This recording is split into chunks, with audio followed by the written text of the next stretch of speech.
दिमाग पढ़ने के विषय से संबंधित सबसे प्रसिद्ध बौद्ध कहानियों में से एक अलौकिक शक्तियों वाले भिक्षु की कहानी है। एक बार बुद्ध अपने अनुयायियों के साथ एक नगर से दूसरे नगर की यात्रा कर रहे थे।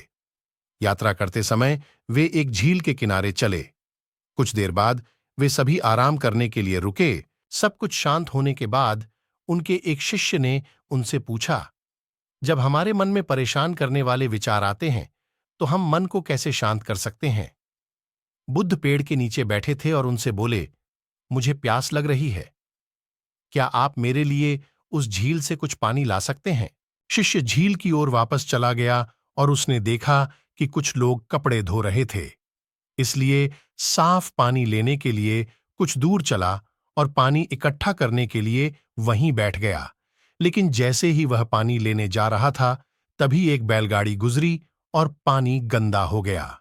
शिष्य ने इंतजार किया, लेकिन वहां कुछ न कुछ चीजें चल रही थीं और पानी अभी भी गंदा था। इसलिए उसने मन ही मन सोचा कि वह इतना गंदा पानी नहीं दे सकता, क्योंकि यह पीने लायक नहीं है। इसलिए उसने बिना पानी के वापस जाने का फैसला किया। शिष्य खाली हाथ वापस आया और बुद्ध को इसके बारे में बताया। 1 घंटे के बाद बुद्ध ने उसे झील पर वापस जाने और थोड़ा पानी लाने के लिए कहा। शिष्य झील पर वापस गया और इस बार वह साफ पानी ढूंढने में सफल रहा। उसने बर्तन में पानी भरा और वापस बुद्ध के पास लाया। शिष्य ने बुद्ध को पानी दिया और कहा, पिछली बार जब मैं गया था तो पानी में बहुत कीचड़ था, लेकिन अब झील की सतह पर पानी साफ है कैसे? बुद्ध ने उत्तर दिया, जब आप पिछली बार गए थे तो कीचड़ अस्त व्यस्त था और वह सतह पर पानी के साथ मिल गया था और पानी पीने के लिए अयोग्य हो गया था। लेकिन जब आप 1 घंटे के बाद गए तो कीचड़ अपने आप बैठ गया और आपको साफ पानी मिला, जो पीने के लिए उपयुक्त था। पीना, आपका मन भी ऐसा ही है। जब वह अशांत हो तो उसे कुछ समय दें और वह अपने आप ठीक हो जाएगा। आपको इसे शांत करने के लिए प्रयास नहीं करना पड़ेगा और समय के साथ आपका मन सहजता से शांत हो जाएगा। इस कहानी को अक्सर बुद्ध के जीवन से जोड़ा जाता है और यह दूसरों के विचारों और इरादों को समझने की उनकी क्षमता को दर्शाती है। एक बार उस समय जब बुद्ध जेतवन मठ में रह रहे थे, वहां एक भिक्षु था जिसके पास कुछ अलौकिक शक्तियां थीं। यह भिक्षु दूसरों के मन को पढ़ सकता था और उनके विचारों को पहचान सकता था। एक अन्य भिक्षु जिज्ञासावश और शायद संदेह की भावना से अलौकिक शक्तियों वाले भिक्षु के पास आया और कहा, मैंने सुना है कि आप दिमाग पढ़ सकते हैं, क्या आप अभी मेरा दिमाग पढ़ सकते हैं?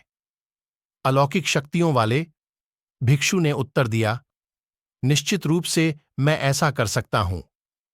जिज्ञासु भिक्षु ने तब एक यादृच्छिक वस्तु, एक कमल के फूल के बारे में सोचा और अपना ध्यान उस पर केंद्रित किया। उसने मान लिया कि अलौकिक शक्तियों वाला भिक्षु निश्चित रूप से उसके दिमाग को पढ़ेगा और उस वस्तु की पहचान करेगा जिसके बारे में वह सोच रहा था। लेकिन उन्हें आश्चर्य हुआ जब अलौकिक शक्तियों वाले भिक्षु ने कहा, आप कमल के फूल के बारे में सोच रहे हैं। जिज्ञासु भिक्षु चकित रह गया और बोला, हां, यह सही है, आप वास्तव में मन को पढ़ने की क्षमता रखते हैं। अलौकिक शक्तियों वाले भिक्षु ने मुस्कुराते हुए समझाया, ऐसा नहीं है कि मेरे पास सभी दिमागों को अंधाधुंध पढ़ने की शक्ति है, बल्कि मैंने दूसरों के इरादों और विचारों को तब समझने की क्षमता विकसित की है जब वे शुद्ध और केंद्रित होते हैं। जब आपका दिमाग पूरी तरह से होता है कमल के फूल के विचार में डूबा हुआ, मैं इसे स्पष्ट रूप से देख सकता था। बौद्ध परंपरा की यह कहानी मानसिक शुद्धता और ध्यान के महत्व को रेखांकित करती है। इससे पता चलता है कि स्पष्ट और केंद्रित विचारों को उन्नत आध्यात्मिक क्षमताओं वाले लोग ही समझ सकते हैं।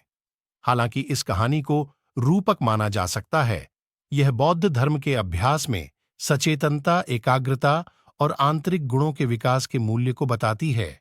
दोस्तों, ऐसे वीडियो देखने के लिए मेरे इस चैनल को सब्सक्राइब जरूर कीजिए और वीडियो सबसे पहले देखने के लिए बेल आइकन को ऑल पर जरूर सिलेक्ट करें और साथ में जय सनातन धर्म कमेंट में जरूर लिखें।